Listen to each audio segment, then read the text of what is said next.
السلام علیکم دوستو، حضرت رابعہ بصریہ کو اس دنیا سے گئے ہوئے تقریباً 1200 سال گزر چکے ہیں، مگر آج بھی ان کا نام زندہ ہے۔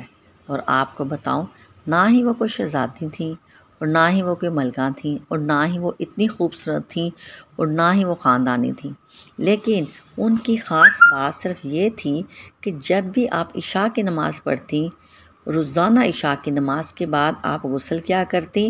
غسل کرنے کے بعد آپ اچھا لباس پہنتی، اپنے شوہر کے پاس جاتی اور ان سے پوچھتی کہ کیا آپ کو میری ضرورت ہے، اور اگر شوہر کہتے کہ نہیں ہے تو پھر آپ ان سے اجازت طلب کرتی کہ مجھے اجازت دیں۔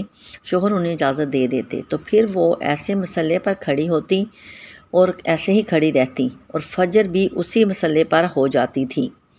شوہر ان کے بیمار رہتے تھے اور ان کے خاوند کا انتقال جلدی ہو گیا تھا، اور جس کی وجہ سے وہ جوانی میں ہی بیوہ ہو گئی تھیں۔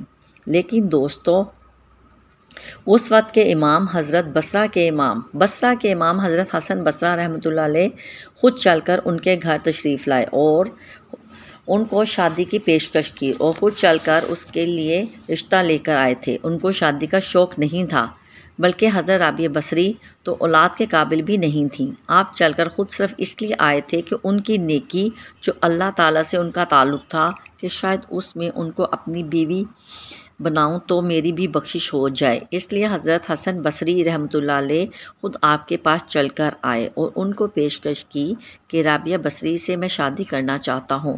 تو حضرت رابعہ بصری رحمۃ اللہ علیہ فرمانے لگی کہ اگر آپ میرے ان 4 سوالات کا جواب دے دیں تو میں خود آپ سے شادی کرنے کو تیار ہوں۔ تو پھر آپ نے ان سے پہلا سوال پوچھا کہ مجھے بتائیں کہ کیا میں جنتی ہوں یا دوزخی ہوں؟ تو حضرت حسن بصری رحمۃ اللہ علیہ اس کے بارے میں تو میں کچھ نہیں بتا سکتا۔ تو پھر آپ نے ان سے دوسرا سوال کیا کہ بتائیے کہ جب قیامت میں اللہ تعالیٰ اعمال نامے ہوا میں اڑائیں گے تو کسی کے سیدھے ہاتھ میں آئیں گے اور کسی کے الٹے ہاتھ میں آئیں گے، آپ مجھے بتائیں کہ میرا اعمال نامہ میرے سیدھے ہاتھ میں آئے گا یا کہ الٹے ہاتھ میں ہوگا؟ تو ایک دفعہ پھر حضرت حسن بصری رحمۃ اللہ علیہ فرمانے لگے کہ اس کے بارے میں تو میں کچھ نہیں کہہ سکتا۔ تو پھر آپ نے ان سے تیسرا سوال کیا کہ چلیں مجھے یہ بتائیے کہ جب اللہ تعالیٰ نیکیوں کو تولے گا تو کسی کی نیکی زیادہ ہو جائے گی اور کسی کے گناہ زیادہ ہو جائیں گے، آپ مجھے بتائیے کہ میری نیکیاں زیادہ ہوں گی یا کہ میرے گناہ زیادہ ہو جائیں گے؟ ایک دفعہ پھر حضرت حسن بصری رحمۃ اللہ علیہ ان سے فرمانے لگے کہ اس کے بارے میں میں کچھ نہیں بتا سکتا۔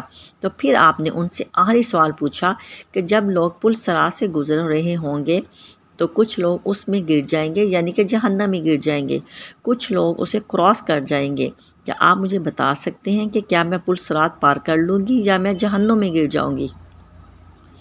تو حضرت حسن بصری رحمۃ اللہ علیہ فرمانے لگے کہ اس کے بارے میں میں کچھ نہیں بتا سکتا۔